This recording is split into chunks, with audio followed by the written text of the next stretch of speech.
You hire a matchmaker not because you couldn't find a partner, but you hire a matchmaker because you have specific criteria for the woman or the man that you want to be with for the rest of your life. Usually, when the man and woman fights often, it's because lagi kasing pinapatulan ng lalaki. Choosing a partner is the most important thing that you're gonna do in your life because it's gonna affect your health, your wealth, of course, the future of your children, whether they live long or they live short. Dapat ang pagpili ng partner, hindi na feelings lang. Dapat ginagamitan din ng utak. Pakiulit po yan, pakiulit.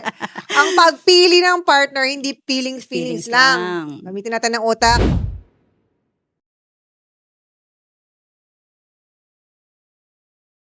Hello mga katsaa, mga titos and titas from all around the Philippines and all over the world. Maraming salamat po for watching.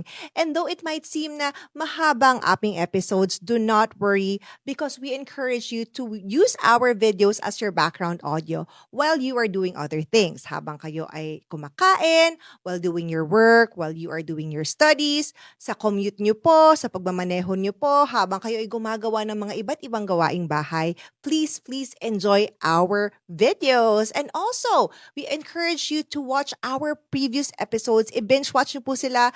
Promise po mag-e-enjoy kayo. And today, get ready to be inspired, informed, and entertained. Thank you. First and foremost, let us define, let's set our baseline. What is matchmaking exactly? So, matchmaking is headhunting for the heart. So, Kring, just imagine, if you are hiring a headhunter, what do you hire the headhunter for? Kasi meron kang mga specific criteria na kailangan mo, for example, for your president, for your vice president or secretary. Hindi ka naman ng random lang mag-hire, 'di ba? Some of the biggest companies, when they have resources, they hire a headhunter because they want the best to do that job. And so matchmaking is basically like that. You hire a matchmaker not because you couldn't find a partner, but you hire a matchmaker because you have specific criteria for the woman or the man that you want to be with for the rest of your life. Grabe, alam mo, dapat andito ka mga 16 years ago.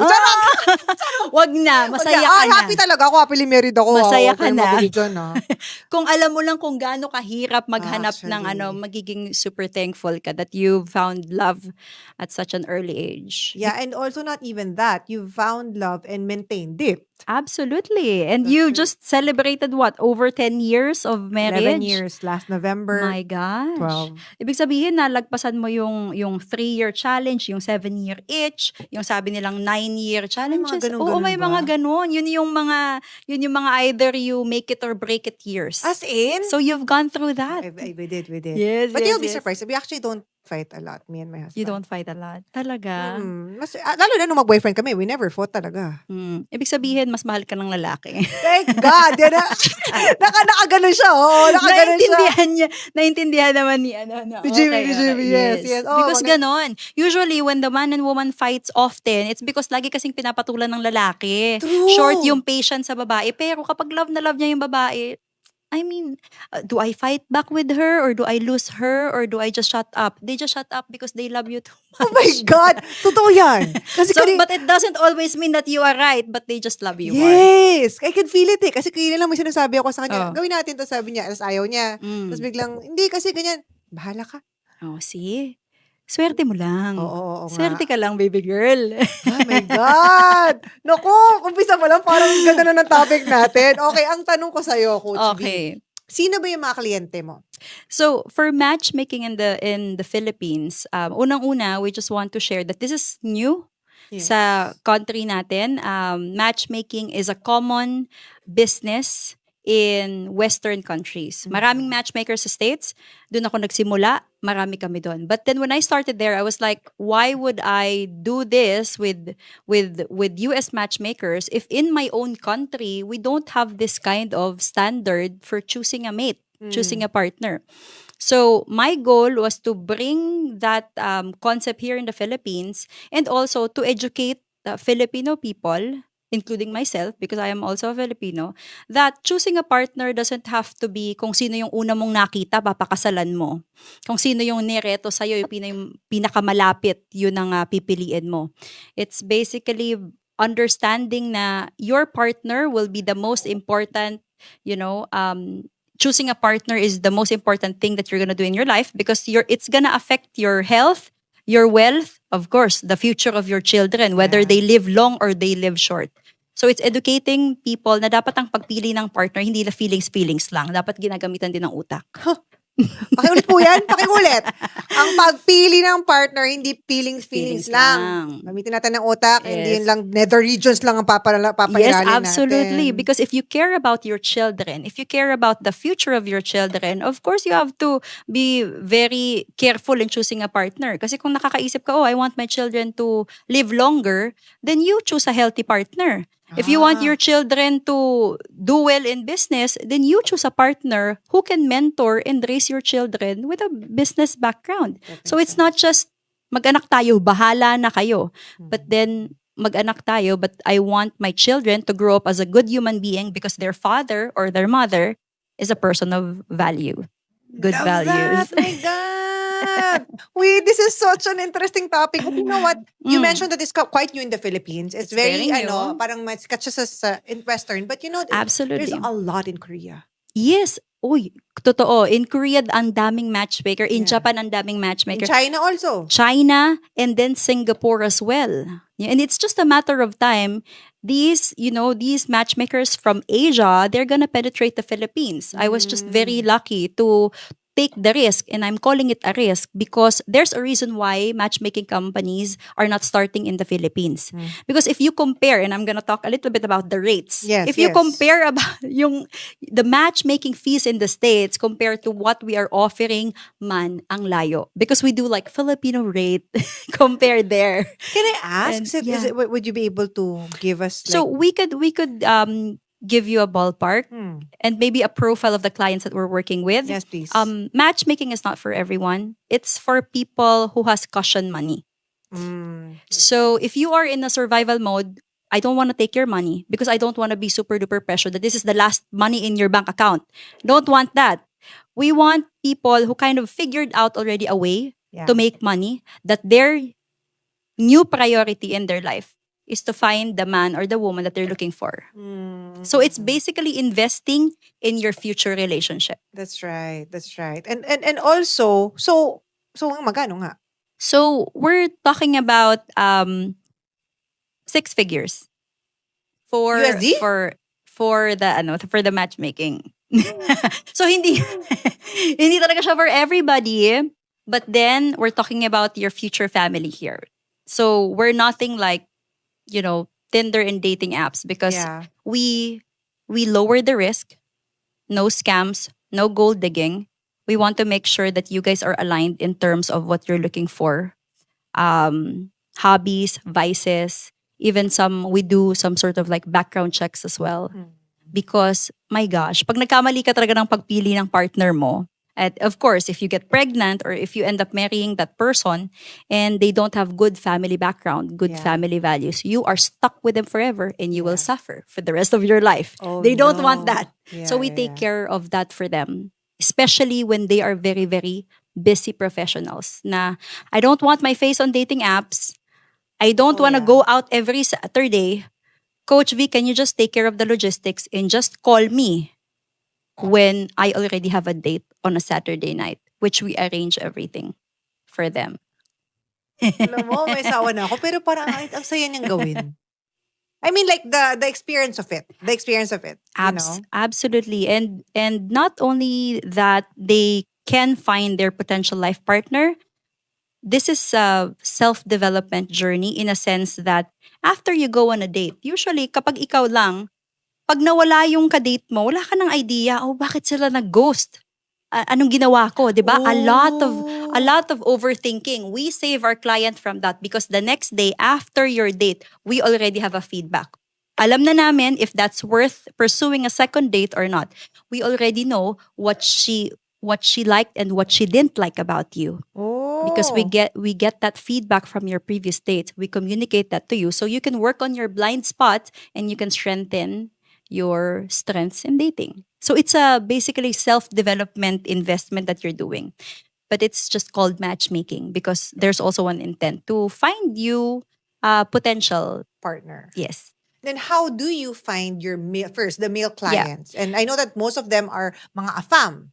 Yes, because we specialize in intercultural relationships. Okay. I We can am relate to that. ikaw, yes, diba? Yes. So I am a product also of an intercultural relationship. I'm half Filipina, half something else. Ah.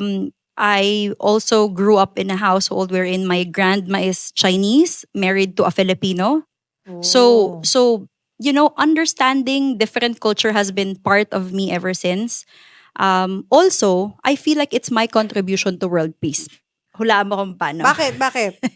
Huh? Kasi Kring, ganito yon. If you have a child who is half of something else, sabihin natin half Indian, Or And- half Korean. or half Pero wala po Korean, kaming anak, by the yes, way. you are less likely to be racist to that certain country Ah. because hello, yung anak mo is half that. So tolerance is going up and you're opening yourself to other cultures Yes, because yes. your children is also half of that. That makes So sense. I feel like it makes the world smaller as well and more peaceful that way. Yes. And how do you find these clients, the male clients? Yeah. So many will be surprised. We don't do advertisement for matchmaking. We don't do paid ads. Most of the clients that are coming from us are coming from two ways. First is referral of our previous success stories. Mhm. And number two is they literally just email us. We find most of our clients through our email because they know what we do. And they know that we are the first and the only in the Philippines. So they come to us and they tell us that, Coach V, I'm relocating to the Philippines. I have a new job.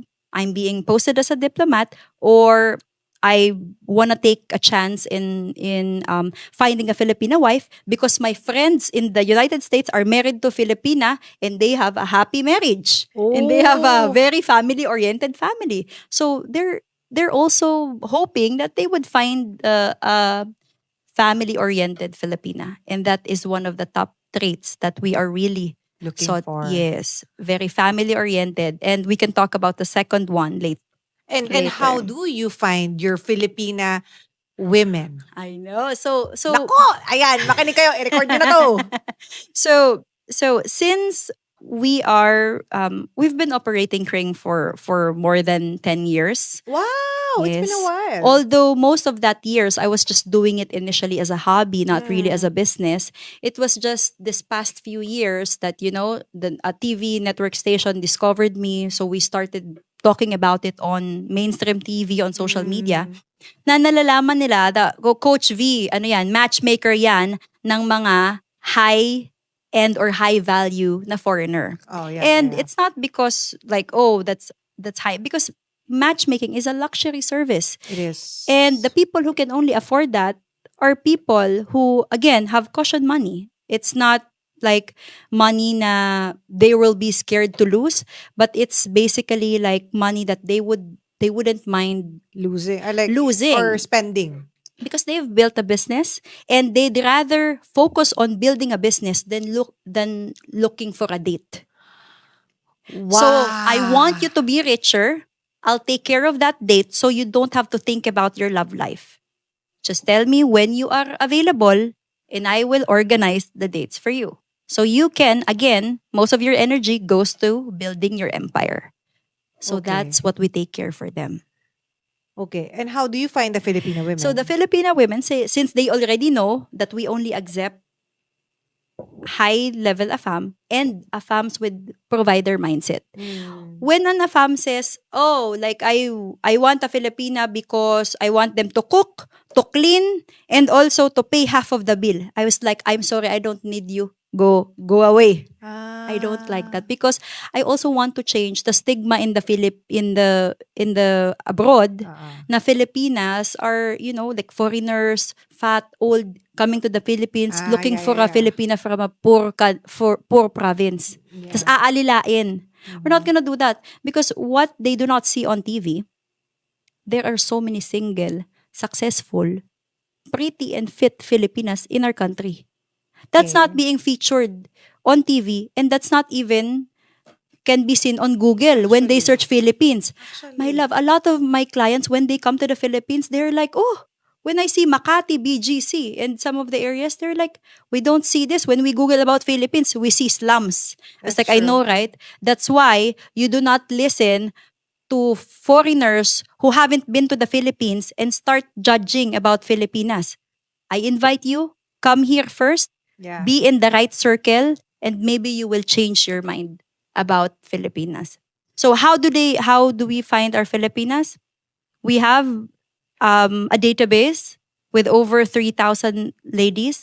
I also have recruiters who go to conferences, workshops, Pilates, yoga class, because we want women who are, educated and also have something going on for themselves. Right. So that when they find love, love talaga ang hinahanap, hindi visa palabas ng country. Wow! Wow! Oh my Yes, gosh! because there's so many women who are like that. Like legitimately, they just want like a Umangat sa kahirapan. yeah, and of course, our heart goes out to them. I don't approve of the scamming ways, but I Ah. understand the poverty here because I myself grew up in the poorest province of the Philippines. I came from Masbate City, which is a very small island, So I've seen that. That's why I can tell if a woman is genuinely looking for love or if a woman is in survival mode and looking for a savior. So that's what we try to keep away from our client. Are you enjoying this episode? If you are, please make sure to like this video, leave a comment, share this video, and subscribe to the Think Talk Tea YouTube channel.